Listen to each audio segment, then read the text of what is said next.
Sa apat na teams na natitira sa playoffs, Boston Celtics yung malapit ng makapasok sa conference finals, puwer usog dahil isang panalo na lang sila kontra sa Cavaliers. Sa Game 4, hindi pa nakalaro si Donovan Mitchell dahil sa calf strain injury. So katulad to ng kay Jamal Murray. Hindi rin alam kung saan ang galing yung injury ni Donovan Mitchell. Bigla na lang siyang ni-rule out ng Game 4 na siya pa ang leading scorer ng Cavs. Wala din sa Game 4 si Jarrett Allen dahil sa rib injury. Base naman sa report, hindi pa sigurado si Donovan sa Game 5 at may chance naman doon na i-close out ng Celtics yung series. Dahil sa hindi pa sigurado na babalik si Donovan at si Jarrett Allen sa Game 5, hindi naman mamadaliin ng Celtics na bumalik si Kristaps Porzingis. Nasa practice na naman si Porzingis, wala palang initial timeline ang binibigay kung kailan siya babalik. Ang sinabi dati, conference finals. Ang schedule nun, nasa May 22 ang pinaka-ideal. Sa East, tanging Pacers na lang ngayon ang team na walang injury sa major player nila. Andun pa si Pascal Siakam, Tyrese Haliburton, Miles Turner, andun pa yung dalawang kasama nun, si Nembhard at si Naismith. Ang Knicks, base sa report, rule out na sa Game 5 si OG Anunoby. 4 na players na ng Knicks ang wala sa lineup nila. Kung sino kasi makakuha ng Game 5, tataas ang chance na makapasok sa next round. Sa Game 6, hindi pa rin sigurado makakabalik doon si OG.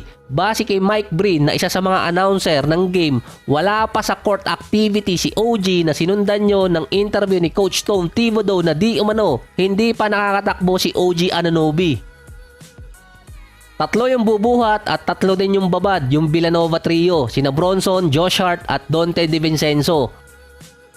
Sa unang 2 games ng Nuggets versus Minnesota, si Jamal Murray 12 points per game. Nung sumunod na 2 naman, napanalo sila 21 points per game. Nakalis pa ngayon na questionable si Jamal Murray dahil sa calf injury. Yung pagitan ng Game 2 at Game 3, meron kasing 3 araw na pahinga nun kaya nabigyan ng pagkakataon makarecover siya sa game. Na-figure out na rin di umano ni Nikola Jokic at ng Nuggets ang depensa ng Minnesota gamit yung mga screen, mga switches at ball movement. Kaya ang dami ding offensive foul na nangyari nung nakaraang game. Ang adjustment doon ng Nuggets, si Gobert ang magbabantay kay Jokic or kay Gordon. Or makikipag one-on-one itong si Gobert sa isa sa 2 player. Parang mali yung term na ginamit ko doon. Ginagawa ng Nuggets na sinisigurado nilang na ang pipick up na defender kay Jokic ay si Gobert, hindi si Naz Reid or si Towns. Dahil busy siya kay Jokic or kaya kay Gordon, magkakaroon ng opening sa kanila sa kabilang wing. Or kaya kapag nasa ilalim si Gordon, nagiging open naman si Jokic at vice versa. Natural na babantayan ni Gobert si Jokic kasi nga sentro sa sentro. Pero nawawala sa comfortable spot si Gobert kapag nakipag one-on-one na siya kay Nikola. Siya yung sentro, siya yung best defensive player, pero ang pinaka main role ni Gobert, umiikot siya sa loob ng paint at rim protector sa susubok na pumasok dun. Ang Nuggets din gumagamit ang tinatawag nilang ram screen. Pinaka-idea nun, dinidelayed nila yung defender gamit yung mga switches at screen. Off-ball screen yung isang player tapos bigla siya magseset ng ball screen. Karamihan naman ng teams gumagamit ng ram screen pero naging effective kasi yon sa Nuggets dahil nga halos asawahin na sa depensa itong si Jamal Murray.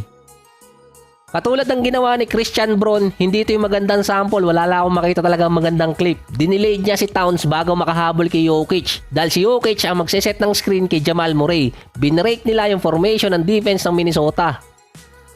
Ang hindi pa nare-resolba ng Nuggets doon si Anthony Edwards. Meron pa rin siyang average na 32 points, 6 rebounds at 5 assists per game. Kahit kasi 2 ang bumantay kay Edwards, nakaka-score pa rin lalo na sa fast break. Hindi lang si Jamal Murray ang kailangan ma-shutdown ng Minnesota, yung isa pa si MPJ. Kahit nung nakaraang game, nasa 4 na attempts lang siya.